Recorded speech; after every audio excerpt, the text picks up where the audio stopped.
All right. Well, Michelle Patten, welcome to the Farm Traveler Podcast. How are you doing?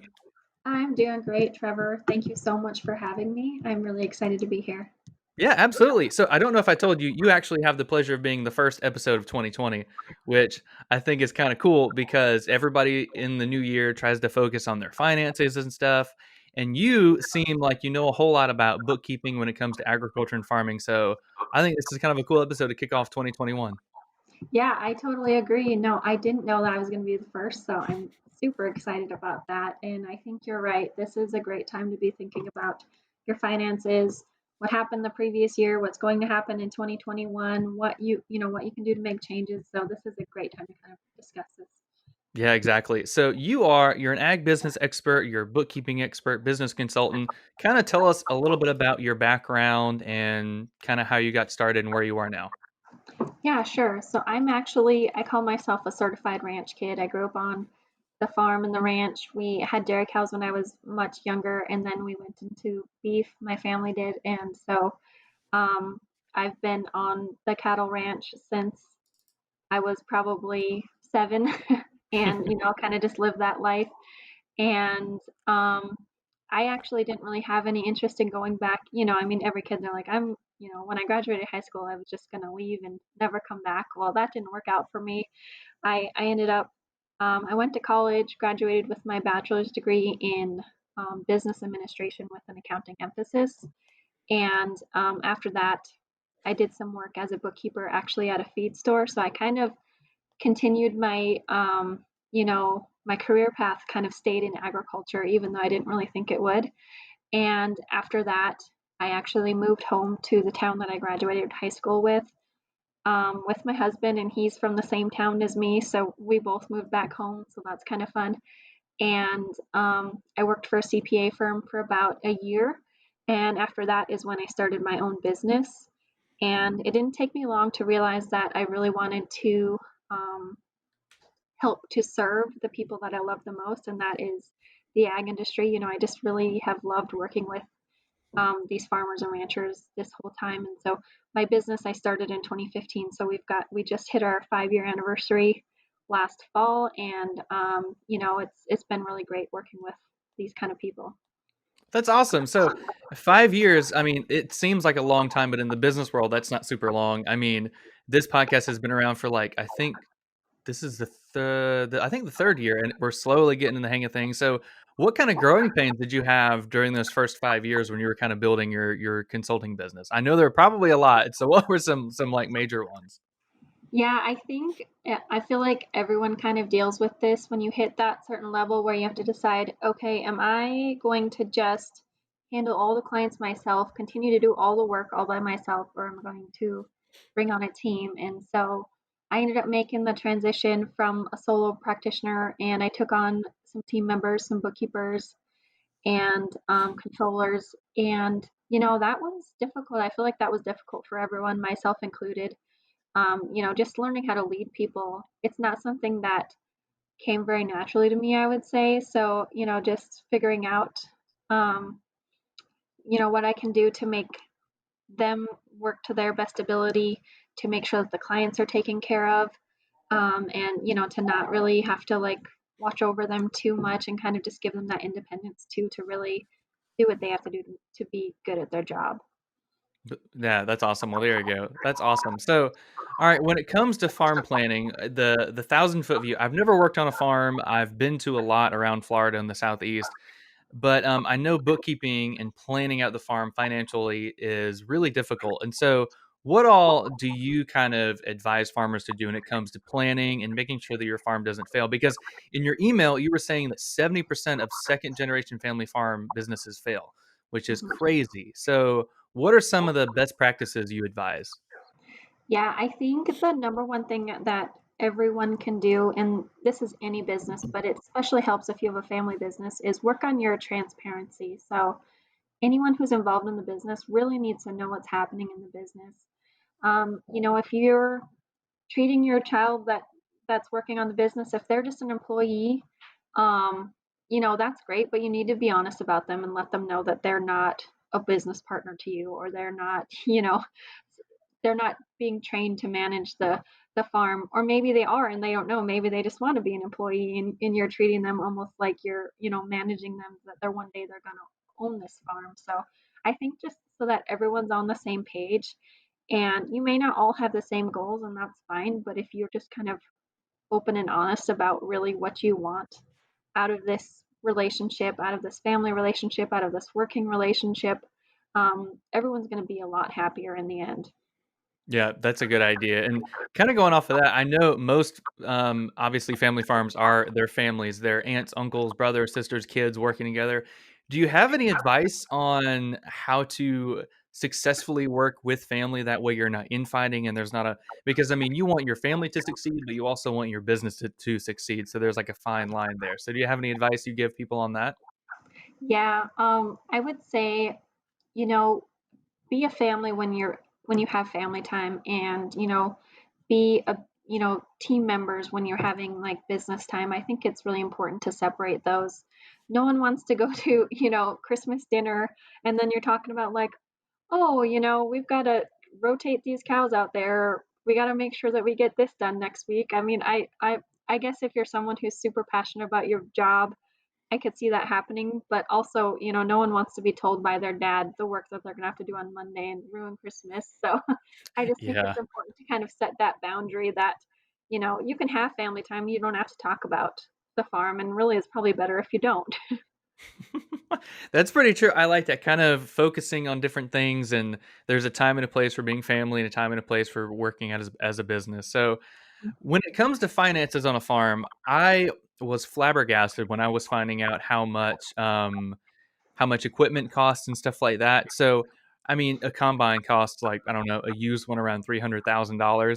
And so, what do you advise people on how to juggle those finances and stuff like that? Yeah, I think that, well, it's hard because the price of equipment is increasing every year. Sometimes the price of fuel is increasing every year. And so you've got these inputs that are continually increasing, and the price of your commodities aren't necessarily increasing every year. They're pretty variable as far as what you can expect for income. So I think that it's important to um, make a plan. There's lots of places where you can find, what is my corn going to cost next year if I sell it in November, if I sell it in December, etc. And so you can use that information. The USDA is a great resource for that, or also just in general, you can just look up the markets, um, and then take that information and kind of work backwards. So you're hoping that you're going to get, this number of bushels for this number of acres, and make sure that you're kind of doing your best to be reasonable too. I mean, everyone wants to have that amazing perfect year, but it's not very likely to happen. So be reasonable, and and yeah, and just kind of work backwards. So with that kind of income, the first thing I tell people is, what do you want to pay yourself? That should be kind of the first expense you should be concerned about.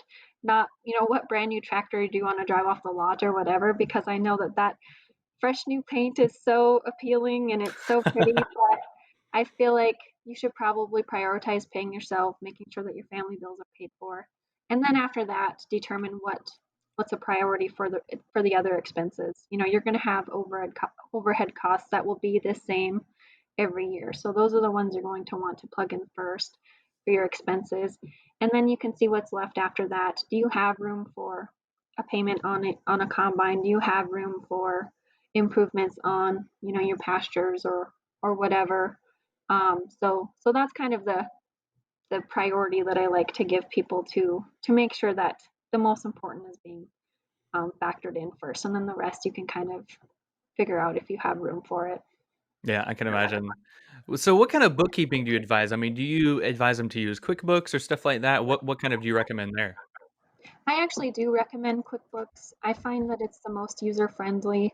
Mm, Um, a lot of people get sucked into these, ag specific bookkeeping softwares, but they're very outdated as far as how they're set up, and they're a lot more clunky. They're harder to use. You're sitting there manually entering everything. So as we know, farmers don't have a lot of extra time. That's the one thing that I know for sure. So I just don't think that it's prudent to be using a software that's just not going to be used to the best of your ability. So I recommend QuickBooks because you can sync it to your accounts. It's super easy to use.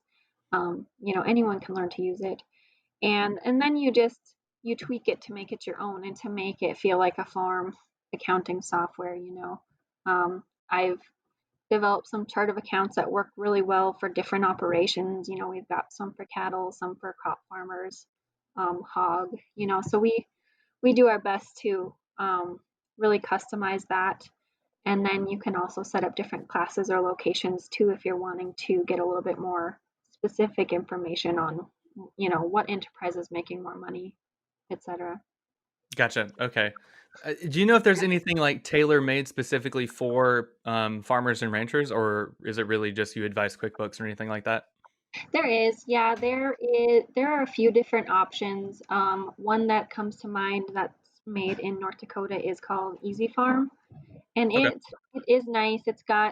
Um, it's set up very similar to QuickBooks, but like I was saying, that's one that you do have to manually enter every single transaction, so it can be a little bit, I don't know, bulky as far as taking up a lot of your time. And but the nice thing about it is that it has like a crop manager and a cattle manager, and there might even be a few more plugins, but just a few different things that work to manage your cattle inventory or manage your fields, your inputs, that kind of thing. So that is a benefit, but there are also lots of web-based programs that you can use to do that type of thing as well. Gotcha. Okay, cool. So, I mean, most businesses want to continue for future generations, and you've mentioned that you have three ways to ensure that future generations on a farm are in good shape. So, what are those three ways? I mean, I'm imagining it's going to be something about finances, something about management. So, what are those three things? Yeah, yep. So the first thing is, like I was saying, is just having that transparency, like we talked about before. So everyone being open and honest about what your goals are for yourself, for the farm, and then the second one is especially important for farm families is to set those boundaries as far as when you're working together as a family you need to ensure that um, you're doing business when it's business time and you're doing family time when it's family time. So that's the second thing. And then the third thing, I 100% believe that every family farm and ranch should do is to just sit down and make a plan together. Um, this helps with the transparency. This helps with everyone being on the same page. And what I mean as far as making a plan is um, first thing, financial planning. Um, is the business going to continue in the way that it has been? The way that dad and grandpa managed the farm. Is the next generation going to continue that, or are there going to be changes made? And then the next thing would be, how is everyone going to be paid? Can we even financially afford to keep everyone on the farm and ranch? So that's really important. And And then the next thing I would say is just transition planning is super important. It's always really nice for everyone to know what's going to happen. What's going to happen when dad passes, what's going to happen when grandpa passes. So just kind of getting everyone on the same page as far as that goes. And I recommend that everyone puts together a transition plan. Everyone has a will. Even the the younger members of the family. And then it's always good too to look into life insurance as a way to sort of, um, ensure that if the farm does have a lot of debt, um, maybe you would want to get like a key man insurance policy on your dad so that when he were to pass, you could cover the debt and kind of have a clean slate. So there's a lot of different ways that we can go about this transition planning process, but I think it's just mostly important to ensure that everyone's on the same page. Gotcha. I like that. Those are all really good. Yeah. I mean, when you've got family and a bunch of employees and a lot of money changing hands, I mean, I'm sure making sure everybody's on the same page is going to be really important. So, all really Yes. good advice. Do you have any advice for when a farm wants to diversify? I mean, maybe there's just a crop farmer that maybe wants to have some cattle or sheep or something like that. Do you have any advice when it comes to diversifying your farm? Yeah, I do. Um, I would say the first thing is just kind of see what other people are doing. It is getting to be very common, like you say, for a crop farmer to, they're going to go and graze their, what's left on the cornfield or something. And so if you have neighbors or who are doing it, you can kind of ask them what they've been doing, what's working, what's not working. So I kind of like for people to do a bit of research before they just jump into this crazy idea.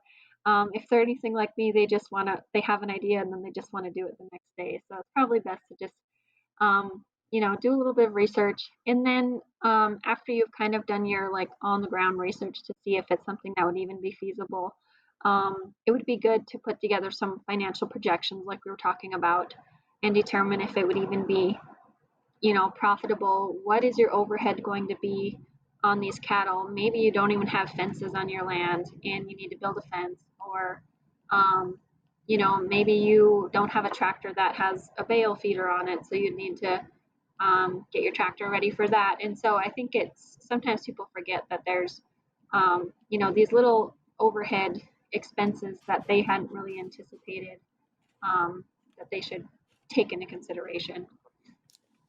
Gotcha. That's a really good advice. So going off of that, how can farms be profitable? I mean, obviously you want to make a crop or some sort of commodity that you're going to make a really good profit off of. So what advice do you have for people that can make their farms and their ranches as profitable as possible?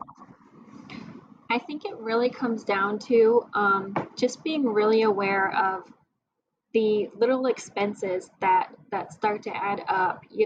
Are you spending too much on chemical to get just a slightly better output when it's actually, I think something that a lot of farmers and ranchers don't do is just determine the return on investment on a lot of Mhm. the expenses that they make. So it's always nice to run a quick return on investment and determine, if we buy this much additional fertilizer and we get this much additional output on our fields, what is the return on investment in that? Is it a worthwhile investment? And so that's one of the things that I think that people are just like, I know we're going to spend this much in chemical, but they may be able to cut that back a little bit, and they are not affecting their yields as much as they think they might be, and they're still um, coming out ahead. So I would say that's probably the biggest thing. Just really watch your expenses, make sure that they're good decisions. And then diversification is always going to be, I think, a good thing as far as wanting to be profitable, because you just have a better chance, I think, of, as long as you don't make yourself too thin. Spreading yourself too thin is not going to be Mhm. the thing to do, but it does help to kind of give yourself that additional financial stability by having at least two different enterprises that you can rely on. If you're only raising corn and the corn markets drop, you know, to an unprecedented level or something like that, you're going to wish that you had maybe been raising some different grains or been raising some cattle or something like that. So I think that that is important. That's a good thing, and I didn't think about your point, about not spreading yourself too thin. I mean, you wanna diversify, but you don't wanna have, like, 7 different crops and, like, 5 different types of livestock or something. I mean, it'd be Yeah. cool, but, I mean, you would definitely be not only the workload, but, I mean, the risk there if all of them don't succeed or something and how expensive they would be.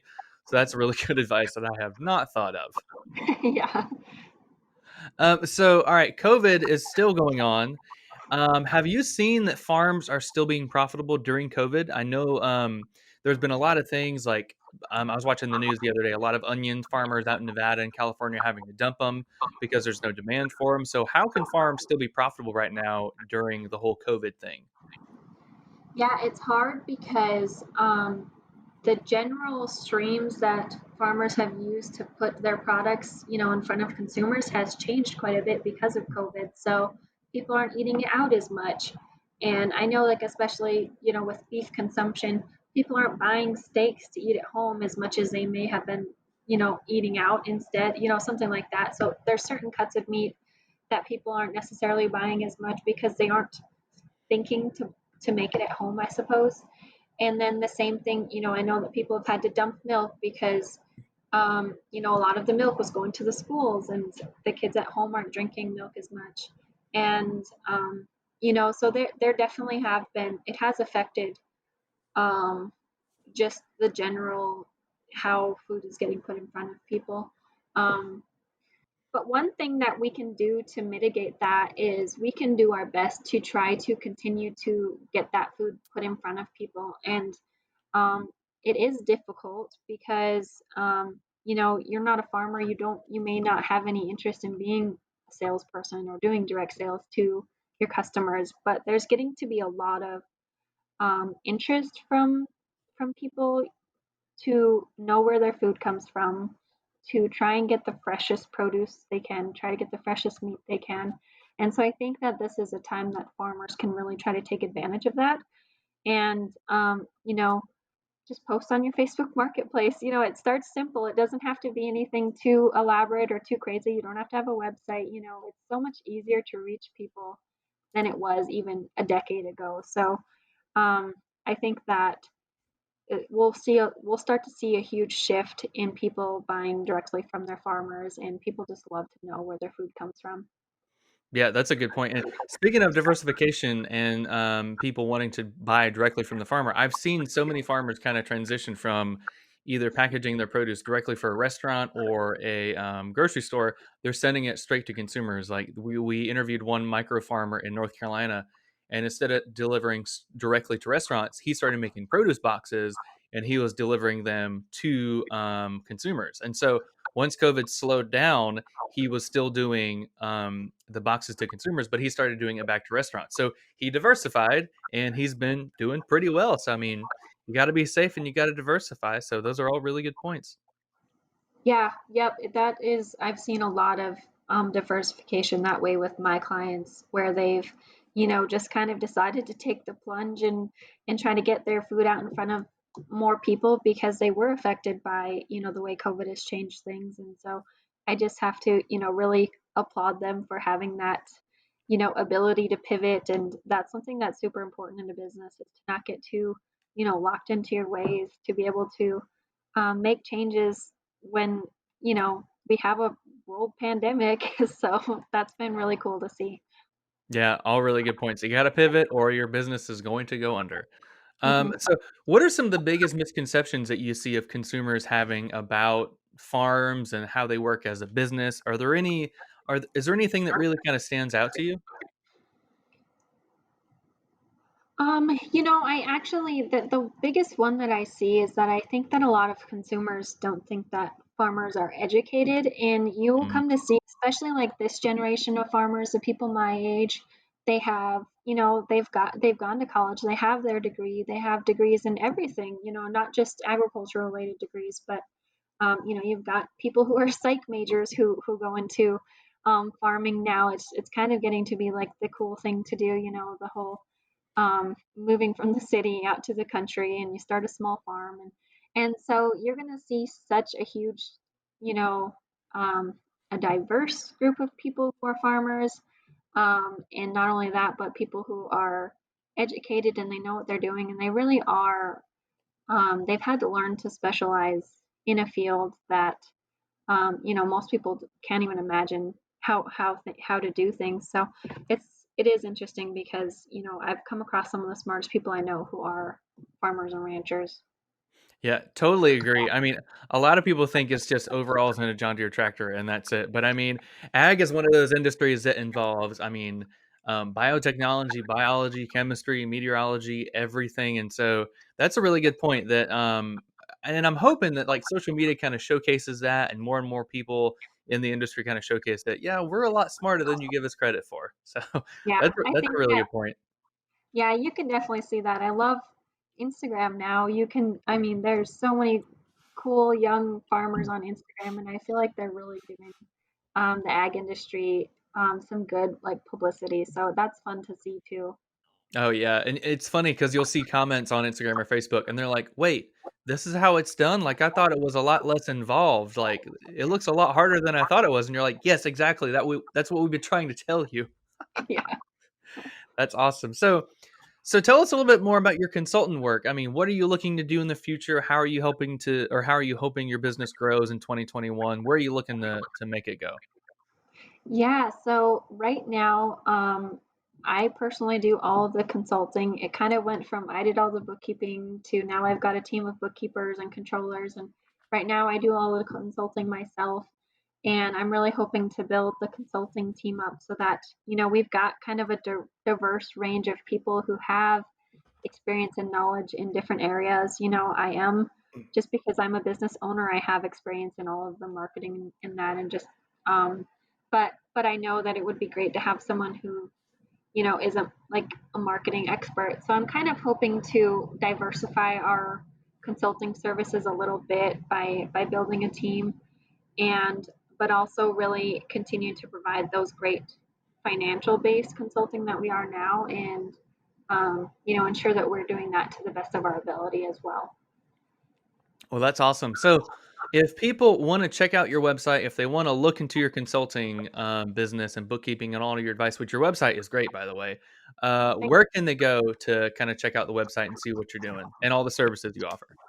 Okay, yeah, so we are at www.pattenbookkeeping.com, and that's Patten with an E. And that's where they can get a hold of me through a scheduled consultation. They can kind of get a quick overview of what the different types of services that we provide, and we'll meet and kind of go over what really the best fit would be for them. And I don't try to sell anyone into anything. I really try to come from a place of service and just try to help these people. So we're going to get together and determine what you need and what services would fit you in your operation the best. That's awesome. All about customizing that experience because I mean, no two farms are the same, so you got to Yeah. do different finance tactics for both. Well, Michelle, this has been awesome. I haven't really learned more about bookkeeping and kind of the whole business side of farming, so this has been really eye opening. If I ever open a farm, I will give you a call. Um, Great. I want to start one day, but right now I have 2 acres, and I don't think in the city limits I could have a cow, but maybe one day we'll get some more land or something. There you go. Yeah. Well, best of luck and thanks again. I can't wait to see how you grow it. Yeah, thanks so much, Trevor. I appreciate you having me, and I'm really excited to see this episode. So That's awesome. All right. Well, thank you. All right. yeah. Well, thank you.